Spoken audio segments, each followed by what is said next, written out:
কি প্রেক্ষাপটে তাদের দাবি সনদ পেশ করা সেই বিষয়গুলো মূলত তার পাশাপাশি তারা দাবি করেছেন বা বলে যে এই সময়ের মধ্যে যে কয়েকটি বিষয় সেখানে উত্থাপন করা দাবি সনদ পেশ করার চেষ্টা করেন তারা তাদের দাবির কথা বলেন। ঠিক এই ব্লাইন্ড অ্যাসোসিয়েশনের তরফেও বিভিন্ন সময় বেশ কয়েকটি দাবিকে সামনে রেখে তারা বিভিন্ন দপ্তর কর্তাদের উদ্দেশ্যে যান, বিভিন্ন দপ্তর কর্তাদের কাছে তারা তাদের দাবি সনদ পেশ করেন, সংবাদ মাধ্যমের মুখোমুখি হয়ে প্রতিক্রিয়া ব্যক্ত করেন, তারা তাদের বক্তব্য সরকারের কাছে বারবার তুলে ধরার চেষ্টা করেন। সেদিক থেকে তারা কি বলছেন আমরা একবার শুনি।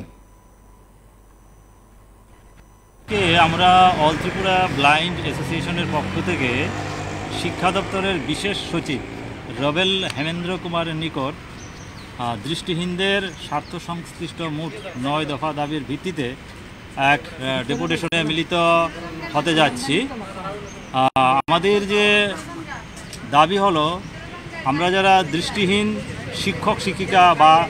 দৃষ্টিহীন ছাত্রছাত্রী রয়েছে তাদের সিলেবাস অনুযায়ী ব্রেল বইয়ের ব্যবস্থা করা, দৃষ্টিহীন শিক্ষকদের জন্য বিশেষ প্রশিক্ষণের ব্যবস্থা করা, বিশেষভাবে সক্ষম ব্যক্তিদের অধিকার আইন 2016 অনুযায়ী বিদ্যালয় শিক্ষা দপ্তর এবং উচ্চ শিক্ষা দপ্তরে একজন বিশেষ দায়িত্বপ্রাপ্ত আধিকারিক নিয়োগ করা, প্রমোশন এবং নিয়োগের ক্ষেত্রে আমাদের যে আইন রয়েছে বিশেষভাবে সক্ষম ব্যক্তি অধিকার আইন,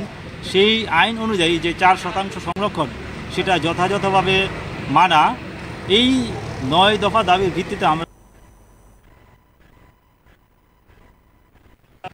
আমরা অল ত্রিপুরা ব্লাইন্ড অ্যাসোসিয়েশনের পক্ষ থেকে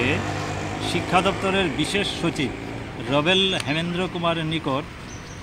দৃষ্টিহীনদের স্বার্থ সংশ্লিষ্ট মোট 9 দফা দাবির ভিত্তিতে এক ডেপুটেশনে মিলিত হতে যাচ্ছি। আমাদের যে দাবি হলো, আমরা যারা দৃষ্টিহীন শিক্ষক শিক্ষিকা বা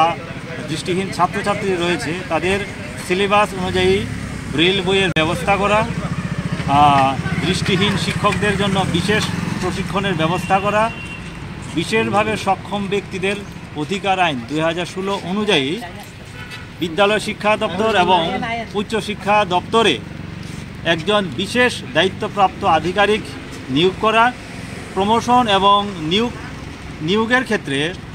আমাদের যে আইন রয়েছে বিশেষভাবে সক্ষম ব্যক্তি অধিকার আইন, সেই আইন অনুযায়ী যে 4% সংরক্ষণ সেটা যথাযথভাবে মানা, এই 9 দফা দাবির ভিত্তিতে আমরা অল ত্রিপুরা ব্লাইন্ড অ্যাসোসিয়েশনের পক্ষ থেকে শিক্ষা দপ্তরের বিশেষ সচিব রবেল হেমেন্দ্র কুমারের নিকট দৃষ্টিহীনদের স্বার্থ সংশ্লিষ্ট মোট 9 দফা দাবির ভিত্তিতে এক ডেপুটেশনে মিলিত হতে যাচ্ছি। আমাদের যে দাবি হলো, আমরা যারা দৃষ্টিহীন শিক্ষক শিক্ষিকা বা দৃষ্টিহীন ছাত্রছাত্রী রয়েছে তাদের সিলেবাস অনুযায়ী ব্রেল বইয়ের ব্যবস্থা করা, দৃষ্টিহীন শিক্ষকদের জন্য বিশেষ প্রশিক্ষণের ব্যবস্থা করা,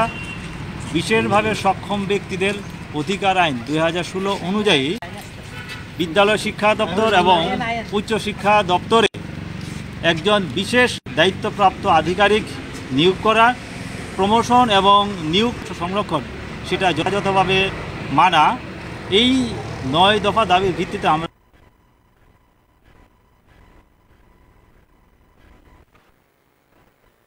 আপনারা শুনলেন বিভিন্ন দাবিতে সেখানে ডেপুটেশন দেওয়া হয়। অল ত্রিপুরা ব্লাইন্ড অ্যাসোসিয়েশনের তরফে সাধারণ সম্পাদক কথা বলেছেন, সংবাদ মাধ্যমের কাছে তিনি তার প্রতিক্রিয়া ব্যক্ত করেছেন। আপনারা সঙ্গে থাকুন, দেখতে থাকুন PB24।